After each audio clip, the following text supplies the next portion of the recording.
नौकरी करते थे? आज तक नहीं बताया। क्या उठाने लगी तो उठी नहीं, बच्चों को बुलाया, 3-4 बच्चे स्वयं लगे तो जैसे तैसे खिसका के भीतर लाए। इतनी धन संपत्ति देख करके पत्नी तो बड़ी व्याकुल हो गई।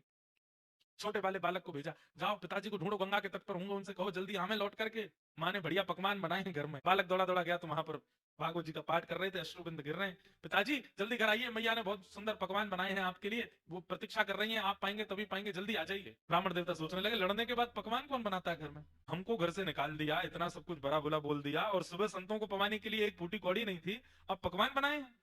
चलो भागवत जी का पाठ पूर्ण करके हृदय से लगा के गए। लौट करके घर जैसे ही आए, द्वार खटखटाया, इतने में तो पत्नी उसमें से कुछ स्वर्ण लेकर के बढ़िया साड़ी आड़ी खरीद के बढ़िया सुंदर तैयारियां करके आ चुकी घर पर, पूरा घर सजा दिया। जैसे ही द्वार खुला, अपनी पत्नी को इतने सुंदर वेश में देख करके ब्राह्मण देवता, अच्छा गलती से आ गया हूँ, कोई और घर है शायद आगे वाला होगा। पत्नी बोली, अरे यही मैं ही हूँ, कहाँ जा रहे हैं? देवी तुम हो? इतनी गोरी पहले तो नहीं लगी थी, इतना बढ़िया वस्त्र पहले तो नहीं पहना, कहाँ से आया? बच्चे आए निकल करके, वो भी बढ़िया सुंदर सुंदर धोती कुर्ता पहन के, तो बच्चों को देख के बोले, ये कहाँ से लाए हो? मैं तो आज इतने वर्ष हो गए, एक एक दो कुर्ताओं में पूरा जीवन निकाल दिया, कैसे आया भाई, ये कौन करके गया ये सब? पत्नी बोली, ज्यादा होशियार मत बनिए, सारी पोल पट्टी खुल गई है आपकी। बोले क्या पोल पट्टी? बोले आपकी नौकरी वोकरी के बारे में सब पता चल गया हमको। पतिदेव बोले, कौन सी नौकरी? हम कुछ नहीं करते।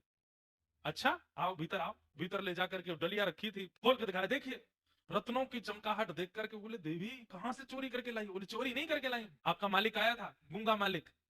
और एक बात बताइए, इतना छोटा, हमारे बच्चों से भी छोटा था वो, उसको मालिक, लेकिन क्या सुंदर उसका वर्ण, आहा, क्या कड़ूला पहने थे, सिर पर क्या सुंदर पाग बंधी थी, उस पर मोती के हार, गले में कंठा, कौन थोड़े थोड़े नील वर्ण के सा अंग। अब ये पत्नी बोलती जाए, और पत्नी ठाकुर जी का चिंतन पतिदेव के चित्त में आ रहा है कि निश्चित ठाकुर जी।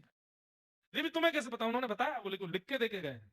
जब बोले मुझे दिखाओ कहाँ लिखा है। पर्चा दिया तो पत्र देखा, उसमें जितनी लिपियां थी, वो लिपियां देखते देखते वो आपस में मिलने लगी, और मिलते मिलते मिलते मिलते वो समस्त लिपियां एक आकृति बनाती हैं, और उस आकृति में नन्हे से गोपाल जी सिर पर डलिया रखे ऐसे खड़े हैं, वो एक आकृति प्रकट हो जाती है।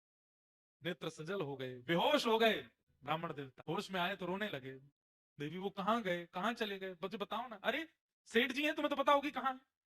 अरे वो सेठ मेरे नहीं है, पूरे विश्व के सेठ है, साक्षात ठाकुर जी आए थे। और ये जो बात कहकर के गए ना कि मैंने जीवन भर उनकी यहाँ नौकरी की है, ये भागवत जी ही, मैं अकिंचन भाव से भागवत जी का जो पाठ करता था, उसी का वो पूर्ण जो भी मैंने किया है, उसका वो सब वेतन देने के लिए आए थे।